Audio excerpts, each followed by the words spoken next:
بسم الله الرحمن الرحيم. عن ابي هريره رضي الله تعالى عنه قال قال رسول الله صلى الله عليه واله وسلم في الحديث: دعوه فان لصاحب الحق مقالا. رواه البخاری۔ حضرت ابو ہریرہ رضی اللہ تعالیٰ عنہ بیان فرماتے ہیں: ان رجلا اتى النبي صلی اللہ علیہ وسلم يتقاضاه فاغلظ۔ ایک آدمی نبی کریم صلی اللہ علیہ وسلم سے اپنا قرض وصول کرنے کے لیے آیا اور قرض کا تقاضا کرتے ہوئے اس نے حضور سے سخت بات کی۔ فہم بھی صحابہ کرام نے اس کی طرف ارادہ کیا کہ اس کو پکڑے کہ حضور سے اتنی سخت بات کر رہا ہے۔ تو اس وقت نبی کریم صلی اللہ علیہ وسلم نے یہ جملہ ارشاد فرمایا جو آج ہم نے پڑھا، فرمایا: دعوہ فإن لصاحب الحق مقالا، اسے چھوڑ دو کیونکہ جس کا کسی پر حق ہوتا ہے، حق والے کو بات کرنے کی گنجائش تو ہوتی ہی ہے۔ پھر آگے روایت کا خلاصہ یہ ہے کہ حضور نے فرمایا کہ جو اس نے قرض دیا ہے وہ ادا کرو اور بہتر طریقے سے ادا کر دو۔ اور آخر میں حضور نے فرمایا: فَإِنَّ مِنْ خَيْرِكُمْ أَحْسَنَكُمْ قَضَاءً، تم میں سے بہترین شخص وہ ہے جو اچھے طریقے سے ایک دوسرے کا پورا پورا حق ادا کر دے۔ دوستو، اس روایت میں جو اہم درس ہے ہمارے لیے وہ یہ ہے کہ اگر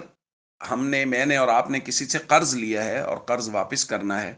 اور جس سے قرض لیا ہے وہ ہمارے پاس آیا اور اس نے آ کے قرض کا مطالبہ کیا، اور اگر کوئی سخت بات بھی کہہ دی ہے کسی وجہ سے، ظاہر ہے بس اس کے پیسے ہیں ہم نے دینے ہیں،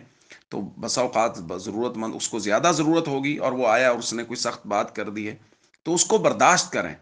نبی کریم صلی اللہ علیہ وسلم جیسی مقدس شخصیت، اور بے شک یہ میری اور آپ کی تعلیم کے لیے کیا حضور علیہ الصلوۃ والسلام نے، کہ وہ آیا اور حضور سے اس نے سخت بات کی، نبی پاک صلی اللہ علیہ وسلم سے، اور اتنی سخت کی ہوگی کہ صحابہ اٹھ کے اس کی طرف لپک پڑے کہ یہ حضور سے اتنی سخت بات کر رہا ہے۔ لیکن حضور نے فرمایا نہیں، یہ صاحب حق ہے اور اس کو بات کرنے کی گنجائش ہے۔ ہمارے یہاں کیا ہوتا ہے، اگر کوئی دنیاوی اعتبار سے کوئی بڑا مرتبے والا سمجھا جاتا ہے، اس سے اگر کوئی آدمی، اس کے اپنے ہی پیسے ہیں، یعنی جو آیا ہے پیسے لینے کے لیے اس کے پیسے ہیں، اس نے دینے ہیں، وہ اسے کہتا ہے جی وہ پیسے دے دیں، اور اگر کوئی سخت کلامی خدا نہ خواستہ ہو جائے کسی جگہ پر تو وہ کہتا ہے جاؤ لے سکتے ہو تو پھر لے لو، دیکھ لوں گا جب تم لے لو گے۔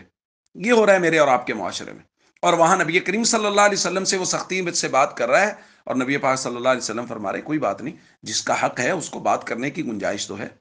تو اس لیے بھائی